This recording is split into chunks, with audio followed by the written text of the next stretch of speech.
사도신경하심으로 우리의 신앙을 고백하겠습니다. 전능하사 천지를 만드신 하나님 아버지를 내가 믿사오며 그 외아들 우리 주 예수 그리스도를 믿사오니 이는 성령으로 잉태하사 동정녀 마리아에게 나시고 본디오 빌라도에게 고난을 받으사 십자가에 못 박혀 죽으시고 장사한 지 사흘 만에 죽은 자 가운데서 다시 살아나시며 하늘을 오사 전능하신 하나님 우편에 앉아 계시다가 저로서 산자와 죽은 자를 심판하러 오시리라. 성령을 믿사오며 거룩한 공예와 성도가 서로 교통하는 것과 죄를 사하여 주시는 것과 몸이 다시 사는 것과 영원히 사는 것을 믿사옵나이다. 아멘. 찬송가 397장입니다. 397장 주 사랑 안에 살면 397장 함께 찬양하시겠습니다.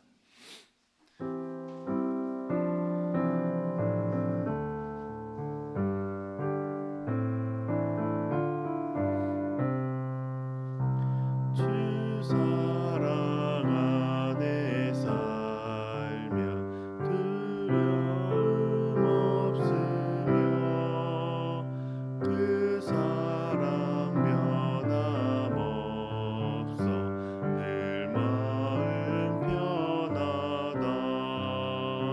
저 폭풍 몰아쳐서 내 마음 떨려도 주 나의 곁에 계셔 겁낼 것 없어라.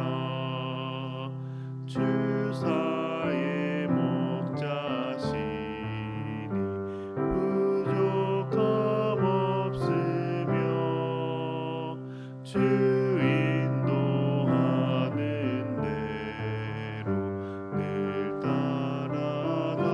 따라가리라. 그 지혜 나를 깨쳐 내 앞길 밝히니 나 주의 길을 따라 주 함께 살리라. 저 넓고 푸른 들판 내 앞에 열리고 그 검은 구름 거쳐 새 하늘 보인다. 끝없는 나의 소망 저 환한 생명길 참 보배 되신 주님 늘 함께 하소서.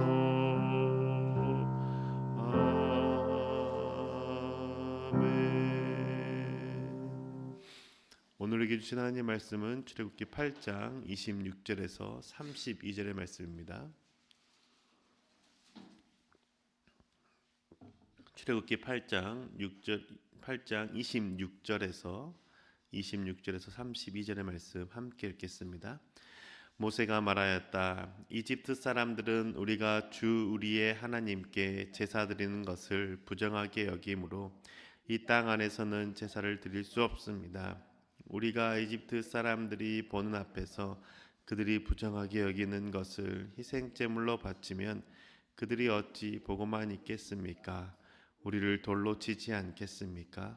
우리는 하나님이 우리에게 말씀하신 대로 광야로 사흘 길을 나가서 주 우리의 하나님께 제사를 드려야 합니다. 바로가 대답하였다. 그렇다면 나는 너희를 내보내서 너희가 광야에서 주 너희의 하나님께 제사를 드리게 하겠다. 그러나 너희는 너무 멀리는 나가지 말아라.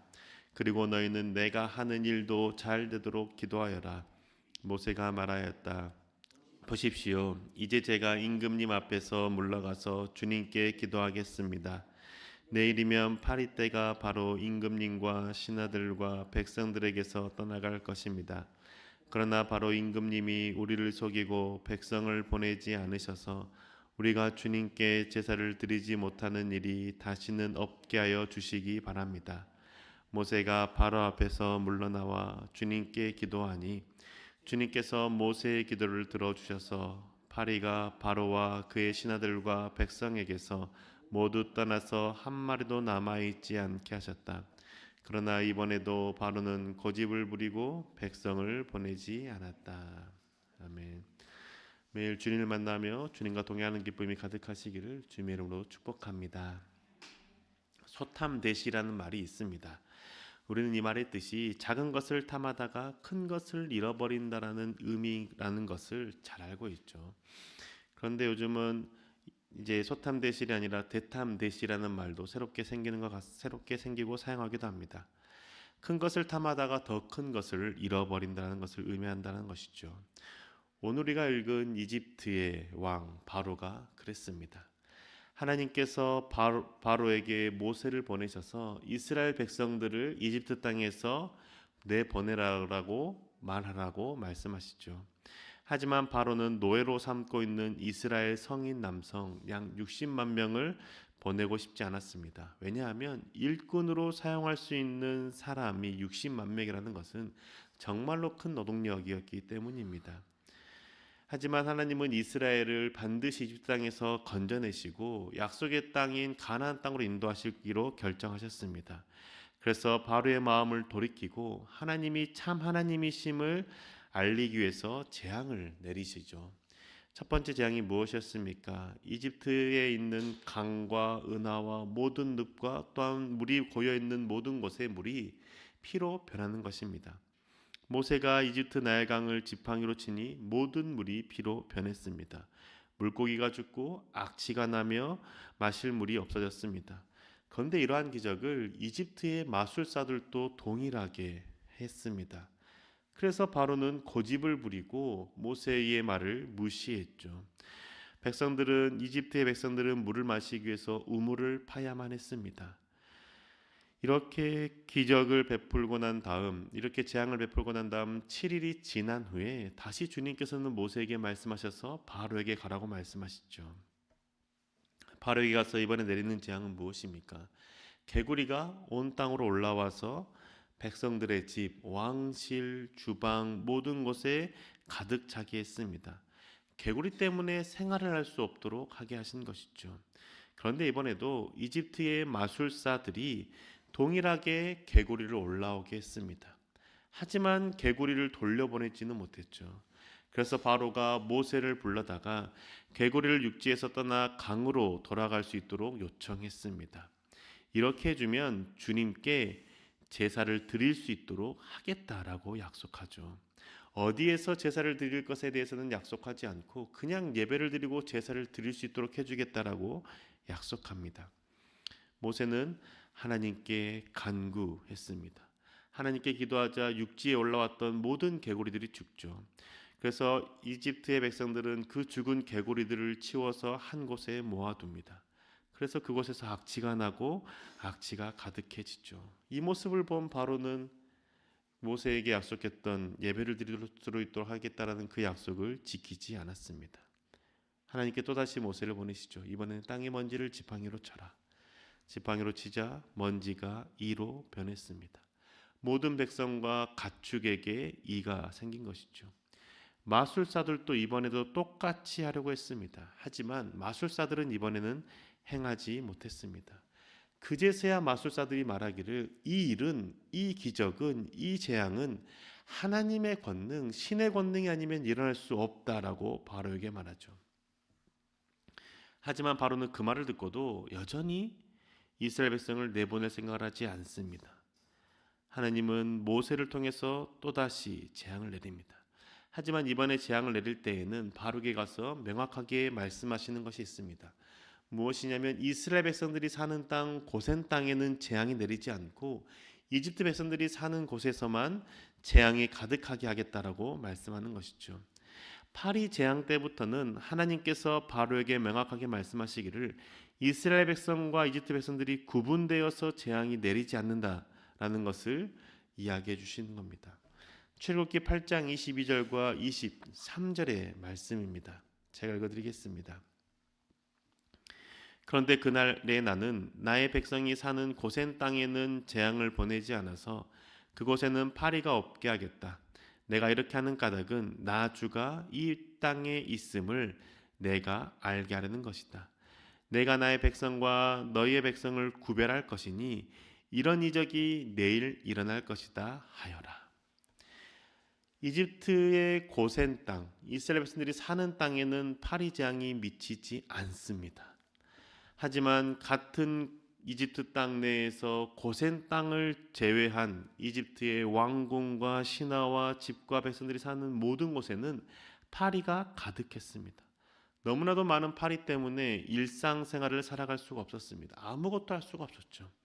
이 상황에 이르자 바로는 모세를 불러다가 그래 하나님께 제사를 드려라 라고 말하죠. 하지만 조건을 걸었습니다. 나가서 제사 드리지 말고 이 땅 이집트 땅에서 하나님께 제사 하나님께 예배를 드릴 수 있다라고 말합니다.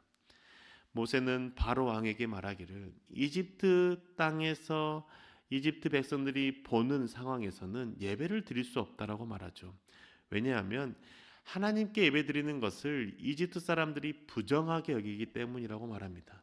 부정하게 여기기 때문에 돌로 자신들을 치려 하기 때문에 나가서 예배를 드려야 한다고 말하죠. 나가야 하는 길은 나흘 길을 걸어가서 광야에서 예배를 드려야 된다고 말합니다. 바로 왕이 이 말을 듣고 그래 나흘 길을 가서 예배를 드려라. 너무 멀리는 가지 말아라. 그리고 나를 위해서도 기도해라 라고 말합니다. 그러니 지금 당장 파리를 없애달라고 요청하죠. 이 말을 들은 모세는 하나님께 기도하죠. 하나님께 기도하자 모든 파리가 다 떠나갔습니다. 한 마리도 남지 않았습니다. 개구리가 올라왔을 때는 올라온 개구리가 죽도록 하셨지만 파리 재앙에서 모든 이스라엘 백성을 제외한 모든 이집트 땅에 있는 파리들은 그 자리에서 죽는 것이 아니라 다 날아가서 사라지게 하셨습니다. 왜 이런 차이를 두셨을까요? 개구리는 이집트의 마술사들도 부릴 수 있었습니다. 자신들이 할 수 있다라고 생각한 것이죠. 그렇기 때문에 하나님께서 직접 치워주시지 않은 겁니다. 너희가 할 수 있다면 너희 손으로 정리해라 라는 의미인 것이죠. 하나님의 능력, 하나님의 주권을 인정하지 않고 자신의 능력과 실력을 자랑했기 때문에 그 결과에 대해서 너희들이 책임져라, 너희들이 해봐라 라고 말씀하는 겁니다. 하나님의 능력 앞에서 머리 숙이고 교만했던 마음을 회개하기를 원하셨기 때문이죠. 하나님의 능력에는 한계가 없지만 인간의 능력에는 한계가 있음을 알게 하시는 겁니다. 마술사들은 자신의 능력으로 개구리를 올라오게 했지만 자신의 능력으로 개구리를 사라지게 할 수 없었습니다. 하지만 하나님은 하나님의 권능으로 개구리를 올라오게 하실 수도 있고 개구리를 다시 강가로 돌려보내실 수도 있었습니다. 하지만 주님께서 개구리를 그냥 땅에서 죽게 하신 이유는 교만한 태도, 너희들이 할 수 있다고 생각하는 것 너희들이 한번 해봐라. 너와 나와의 차이가 무엇인지 하나님께서 명확하게 알려주시는 것이죠. 하나님의 주권을 인정하지 않고 하나님 앞에서 자신의 재능은 하찮은 것임을 깨닫기를 원하셨기 때문입니다. 하나님의 주권을 인정하기를 원하신 것이죠. 그리고 나서 인간이 할 수 없는 재앙, 먼지가 이로 변하게 하셨던 겁니다. 그 개구리 재앙 다음에 먼지가 이로 변하는 재앙이 났을 때 마술사들이 했던 말이 무엇이었습니까? 이건 신의 권능이 아니고서는 일어날 수 없는 일이라고 말씀하셨던 것이죠. 그래서 하나님께서는 이스라엘 백성들에게 이제는 자비를 베푸시고 이집트 백성들에게는 재앙을 내리시는 것을 명확하게 이집트 땅에 알려주신 겁니다. 하나님의 능력 이집트와는 다르다라고 보여주시는 것이죠. 너희들이 섬기는 시온과 내가 사랑하는 백성, 이 백성들이 나를 섬기는 것, 너희들이 섬기는 신과 나는 전혀 다르다는 것을 파리 재앙에서부터 보여주신 겁니다. 그래서 바로 왕은 이스라엘 백성들이 사흘 길을 가서 예배를 드릴 수 있도록 허락했다는 것이죠. 하지만 막상 보내려고 하니까 노예를 잃어버리는 것이 너무 아까웠습니다. 큰 재산을 잃어버리는 것이 너무 슬펐던 것이죠. 그래서 고집을 피우기 시작한 겁니다. 그런데 성인 남성 60만 명을 잃어버리는 것을 아까워하다가 바로 왕은 어떻게 됩니까? 더 많은 것을 잃어버리지 않습니까? 네 번째까지 재앙은 불편함이었습니다. 물이 피로 변하는 것, 그냥 개구리가 올라와서 죽는 것, 이가 생겨서 조금 힘들어지는 것, 불편한 것, 파리가 생겨서 생활에 불편한 것들만이 재앙이었습니다. 그런데 바로 왕이 내가 너희를 나을 길을 가도록 해서 예배를 드리겠다라 약속하고 그 약속을 어긴 순간부터 재앙은 바뀌기 시작했습니다. 너가 60만 명을 보내는 게 아깝니? 그래서 너가 보내는 것을 거절하니? 그러면 너는 더 많은 것을 잃어버릴 것에 대해서 하나님께서 보여주시는 것이죠. 다섯 번째 재앙부터는 무엇이었습니까? 가축의 죽음이었습니다. 이집트의 백성들의 가축만 죽었을 뿐 이스라엘 백성들의 가축은 전혀 죽지 않았습니다. 바로 왕은 가축들이 죽는 것을 보면서도 이스라엘 백성을 내보내지 않았습니다. 노예를 잃어버리는 것보다 가축을 조금 잃어버리는 것이 더 낫다라고 여겼기 때문입니다. 하나님의 것을 하나님께 내돌려 보내는 것을 선택하지 않았습니다. 자신이 가지려는 마음을 끝까지 고수했던 것이죠. 노예를 아니 하나님의 백성을 포기하지 않고 소유하려는 마음을 돌이키지 않은 결과 계속해서 많은 것을 잃어버리게 되지 않습니까? 우박으로 해서 식물을 잃어버리게 됩니다. 메뚜기떼로 해서 먹을 것이 없어지게 됩니다. 그뿐만 아니라 장자도 죽게 되는 것이죠. 이때 이집트의 백성과 왕들이 잃어버린 장제 수가 60만 명을 넘기지 않았을까요? 넘겼을 겁니다. 60만 명 이상의 자녀들이 죽게 되고 많은 가축이 죽게 되고 먹을 수 있는 식물도 다 사라지고 난 후에야 이스라엘 백성들을 내보내주게 되지 않았습니까? 바로 왕이 10번째 재앙으로 자녀를 잃을 때까지 백성들을 보내지 않겠다고 한 이유가 무엇인가요? 손익을 계산하며 살았기 때문이 아닙니까? 개구리나 파리 이와 같은 재앙으로 불편해도 성인 남자 노예 60만 명을 잃어버리는 것보다 낫다고 여겼던 것이죠. 가축을 잃어버려도 60만 명보다 낫다고 생각합니다. 식물을 잃어버려도 그래 그나마 다시 나면 되겠지라고 생각했던 것이죠. 그런데 60만 명보다 더 많은 자신의 장자, 이스라엘 백성들의 이집트 백성들의 많은 장자가 죽고 심지어 가축의 첫 소산들도 죽고 난 이후에 더 많은 것을 잃어버린 이후에 안 되겠구나. 이러다 더 많은 것을 잃어버릴 수 있겠구나 생각하고 돌려보낸 것 아닙니까? 하나님의 것을 하나님께 돌려보내지 못하고 자신의 것을 취하려고 했던 그 욕심 때문에 많은 것을 잃어버리게 되는 것이죠. 우리가 하나님 앞에서 신앙의 바른 길에서 이탈하는 경우는 욕심을 버리지 못하기 때문입니다. 하나님의 것을 내 것이라고 생각할 때, 하나님께 드려야 하는 것을 내가 소유라고 할 때 우리는 신앙의 길에서 벗어나게 되는 것이죠. 하나님의 것을 탐하다가 더 큰 것을 잃어버리게 되는 겁니다. 그뿐만 아니라 하나님의 말씀을 들었을 때 내 마음과 내 생각을 따라서 내 손익계산을 따라서 순종할지 말지를 결정하게 될 때가 신앙의 길에서 벗어나는 때가 아니겠습니까? 하나님께서 하신 말씀을 실천하는 것이 손해인지 아닌지를 무엇으로 판단해야 될까요? 바로처럼 내 손에 쥐고 있는 것이 사라지는지 안 사라지는지를 기준으로 판단해야 될까요? 그렇지 않죠. 그냥 하나님의 말씀에 불순종하는 것이 손해라는 것을 그냥 인정하고 받아들이면 되는 겁니다. 손해라는 것을 기준으로 잡으면 되는 것이죠. 순종하는 것이 복이고 불순종하는 것이 재앙이고 손해라는 사실을 그냥 받아들이고 믿으면 된다는 것이죠. 하나님께서 우리 가운데 하시는 반복적인 말씀이 무엇입니까? 악을 악으로 갚지 말라고 하지 않습니까? 내가 너에게 가르쳐준 사랑, 내가 너에게 보여준 그 사랑대로 사랑하라고 말씀하지 않습니까? 하나님의 것을 하나님께 드리라고 말씀하지 않습니까? 이 말씀에 순종하는 것이 복이라는 사실을 믿을 때 우리의 신앙은 바로 세워질 수 있다는 것이죠. 내 욕심을 기준에 두고 순종과 불순종을 결정하게 되면 더 큰 것을 잃어버리고 신앙조차도 잃어버릴 수 있음을 기억합시다. 사랑하는 교회 여러분, 하나님의 것을 내가 가지려는 욕심을 버리고 하나님께 드립시다. 그리고 나에게 말씀하시는 분이 하나님이라는 사실을 믿고 하나님의 말씀이기 때문에 그냥 그것이 순종하는 것이 복이라는 사실을 또한 받아들입시다. 당장은 손해인 것 같을 수 있습니다. 어려움인 것처럼 보일 수 있습니다. 하지만 하나님께서 말씀하신 것이라면 그 말씀에 순종하는 것이 내게 복된 것임을 기억합시다. 그것을 내가 불순종하고 내 손에 있는 것을 취하려고 하다가 더 큰 것을 잃어버리는 안타까운 상황에 놓이지 맙시다. 왜냐하면 하나님은 언제나 우리 가운데 선하신 분이시기 때문이죠. 그 선하신 분이심을 믿을 때 하나님의 말씀에 순종할 수 있다는 겁니다.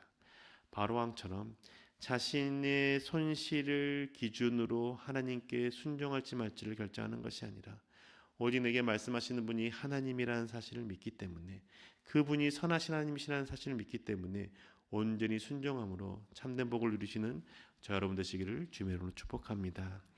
기도하겠습니다. 주님, 우리는 하나님을 믿는 자들입니다. 우리 가운데 말씀하시는 분이 하나님이심을 믿습니다. 주님, 그 하나님의 말씀에 순종하는 것이 복임을 고백하게 하여 주시옵소서.